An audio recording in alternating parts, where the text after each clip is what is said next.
Hi, it's Kevin May, the Editor-in-Chief of PhocusWire, joined here by David Bessis. You're the founder and CEO of Tinyclues. Tell me, how did you get the name Tinyclues, first of all? Drinking a lot of whiskey. Okay. Looking for a name that was a free domain name, not taken, that could express the idea that, it's about implicit intent.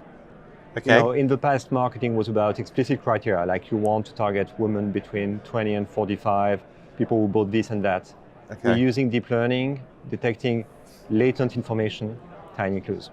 Okay, that's very good. So, well done the whiskey session that particular day. So, on your website it says you're working hard to make it simple, which I think is quite a nice kind of tagline. What do you do specifically to fulfill that kind of mission, as it were? So, to understand that notion of making hard things simple, you have to realize how marketers are working right now with existing MarTech solutions. The problem we're solving is the following one. You're a B2C marketer in the travel or retail industry. You have millions of customers. You may have billions of data points about these guys. And then you have a marketing agenda. You have things you want to talk about, things you want to promote. How do you connect the two? Now, in the past, you had existing marketing solutions where you could bring whatever criteria you wanted, but you had to hard code segments, rules, workflows. Mm-hmm. Basically, it's like a big switchboard. It's very complicated. Okay.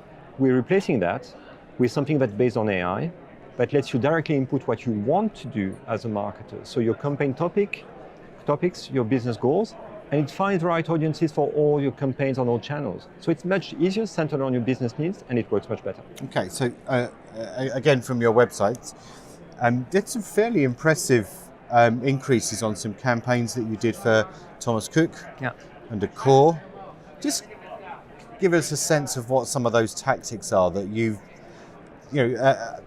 allowed them to achieve such big increases in their campaigns. So I know. It's sometimes when you have big uplift numbers like 2x on revenue or something, it sounds fishy because it doesn't seem that it's possible. So the reason why it works so well is because this is the right way of doing marketing. Let me give you an example. You're talking about Accor. They have a Sofitel here in LA. Assume you want to drive bookings at this specific location because you have maybe yield management issues there. In the past, what you would have done is to target the campaign about Sofitel LA to people who've booked in that hotel in the past, or people who are looking for something in LA on your website, which is not stupid, but clearly suboptimal, because it's not because you've been to LA that you're going to go again to LA. It's not because you've never been that you're not going to go. Okay. So what we do is we look at the few dozen people who recently booked in this hotel. What do they have in common? Based on the billions of data points or the tiny clues in the data, we find correlations between maybe first name, zip codes, where they went 2 years ago, what they clicked on 6 weeks ago. Everything is impacting their likelihood to book at Sofitel LA. Now, if you take all the data points into account, you have something that is much better. Right. Okay. And that's, as you say, is why they've had such big increases. Yeah. Are those increases maintained though? I mean, presumably not. Yes. They must be just an initial jump and then it flattens out. Does it? No, I mean it's when you realize it's the right way of engaging your customers, it works, and it works for a very long period of time. Infinitely. I mean, we run A/B test, control group studies over multiple years with some of our clients. The uplift is always there because it's the right way to target campaigns. Okay.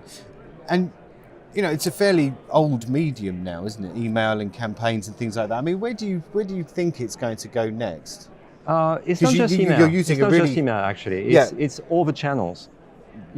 Right, but what I mean is that you're using a really high-tech machine learning or AI in the background, but these are fairly standard kind of channels that you're working with. Where do you think those channels are going to evolve to next that allows you and your technology to kind of come to the next step? Well, I think the beauty of it is using advanced tech on old-style marketing. You still are going to engage your customers through different channels. Yep. Let me give you an example. The call centers doesn't look like it's a very modern channel, but it works very well if you can actually target very well. We're working with Club Med, improving their outbound calls when they want to promote certain destinations. And the conversion rate you get on such media is very impressive if you can target well. So I don't think you should think in terms of old medias versus new medias. I think all medias have the same problem, which is relevance.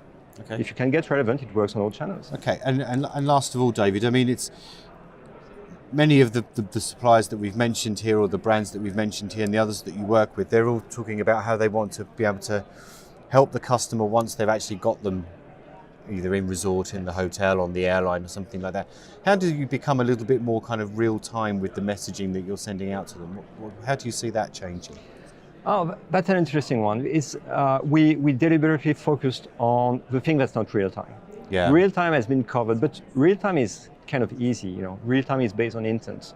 Like you visit something, you're going to be retargeted based on that. Yep. Now the challenge is, how do you engage the 99% of your customers who have done nothing recently? Yeah. And surprisingly, you need much more tech to do the non-real time thing versus the real time. Okay. David, thank you very much for joining us. Thank you. Thank you.